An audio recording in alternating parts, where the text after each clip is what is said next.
پرویز مشرف نے انسانیت کے خلاف بڑے جرائم کیے. اس نے اکبر بگٹی کو قتل کیا ہے. اس نے 12 مئی کیا، 47 لوگوں کو گاجر مولی کی طرح کاٹ دیا. اور شام کو اس نے، اور یہ شیخ رشید جو بڑی باتیں کرتا ہے، انہوں نے تقریر کی تھی کہ ہم نے طاقت کا مظاہرہ کیا آج کراچی میں، یاد ہے نا آپ کو؟ پھر انہوں نے، یہ تو اب بڑے معصوم بن رہے ہیں. مجھے آپ ایک بات بتائیں کہ کیا لال مسجد میں جو بھی کچھ ہو، لال مسجد میں کیا ہو رہا تھا کیا نہیں ہو رہا تھا، لیکن چھوٹے چھوٹے کمروں میں آپ نے مارٹر گولے مارے.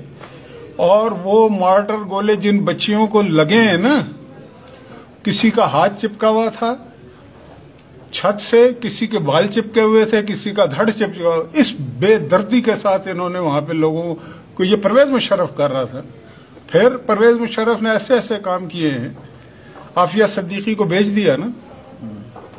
ہزاروں سال کی ہسٹری میں آج تک یہ کام کبھی بھی نہیں ہوا جو پرویز مشرف نے کیا کہ ملا عبدالسلام ضعیف جو ہے، وہ ایک امبیسڈر تھا نا، اس کو ہم نے تسلیم کیا تھا، اس کو ننگا کر کے انہوں نے حوالے کیا وہاں افغانستان میں امریکیوں کے. یہ کوئی کم جرائم ہے؟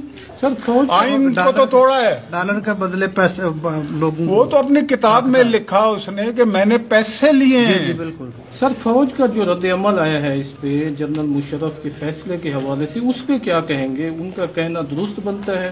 دیکھیں جی، وہ جو بھی کچھ کہہ رہے ہیں، یہ جو ڈیوائن جسٹس ہوتا ہے نا، اب کچھ بھی ہو، اس کو پھانسی لگتی ہے نہیں لگتی، لیکن آرٹیکل 6 پہ ان کو سزا ہو چکی. سر اس کا جمہوریت کے حوالے سے آگے فیوچر کا اس کا کیا پازیٹیو امپیکٹ ہوگا اس ڈیسیژن کا؟ دیکھیں، میں یہ سمجھتا ہوں کہ جمہوریت، ہمارا ملک پیچھے اس لیے رہ گیا کہ ہمارے ملک میں جمہوریت نہیں ہے. ہمارے ملک میں ڈائریکٹلی اور انڈائریکٹلی جمہوریت کے خلاف ہی چیزیں ہوئی ہیں. اور پرویز مشرف ان ظالم لوگوں میں سے ہے جس نے انسانیت کے خلاف جرائم کیے. اب عدالت نے، دیکھیں، نواز شریف کو تو 10,000 درہم نہ لینے پہ آپ نے اس سے وزارت عظمیٰ سے ہٹا دیا.